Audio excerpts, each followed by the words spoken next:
శారద, గగన్ ఇద్దరూ బాధపడుతూ కారులో వెళ్తూ ఉంటారు. అప్పుడే పూరి దగ్గర నుండి వీడియో మెసేజ్ వస్తుంది. వెంటనే గగన్ కారు ఆపి దాన్ని ఓపెన్ చేసి చూస్తూ ఉంటాడు.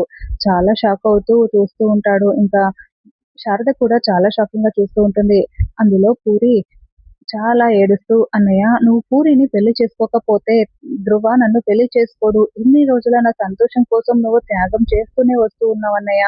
కానీ చివరికి నేను ఓడిపోయాను. ఇదే నా ఆఖరి మాట" అని వీడియోని రికార్డ్ చేసి పంపించి ఉంటుంది. అంటే ఇక నేను ప్రాణాలతో ఉండనన్నయ్య అని పూరి మాటలకి అలా మాట్లాడి ఉంటుంది. ఇంక దాంతో గగన్, శారద ఆ వీడియోని చూసి చాలా ఏడుస్తూ, కంగారు పడుతూ, పరుగులు పెడుతూ అక్కడికి వస్తూ ఉంటారు.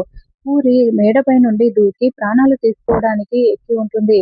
ఏడుస్తూ దూకబోతూ ఉంటే అప్పుడే భూమి ఒక పెద్దావిడలాగా అక్కడికి వచ్చి మారువేషంలో పూరి చేయి పట్టుకొని లాగుతుంది.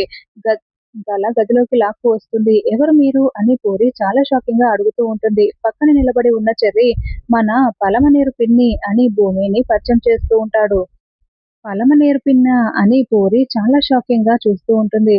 అప్పుడే భూమి, "ఇంత పెద్ద నిర్ణయాన్ని ఎందుకు తీసుకుంటా ఉండావు?" అని పూరిని నిలదీస్తూ ఉంటుంది. "తారా మెడలో అన్నయ్య తాళి కట్టకుండా ధ్రువ నా మెడలో తాళి కట్టడు" అని పూరి ఏడుస్తూ చెప్తూ ఉంటుంది. "అందుకే కదమ్మీ నేను వచ్చింది" అని పలమనేరు పిన్నిగా నటిస్తున్న భూమి చెప్పడంతో పూరి మరింతగా షాకింగ్‌గా వింటూ ఉంటుంది.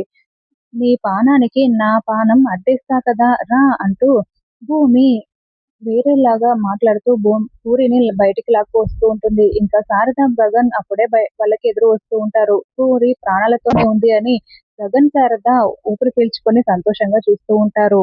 మన పలమనేరు పిన్ని కరెక్ట్ టైంకి వచ్చి మన పూరిని కాపాడింది పెద్దమ్మ అని చెర్రి చెప్తాడు. శారద ఆనంద బాష్పాల్ని కారుస్తూ ఉంటే గగన్ భూమిని చూస్తూ దండం పెడుతూ ఉంటాడు.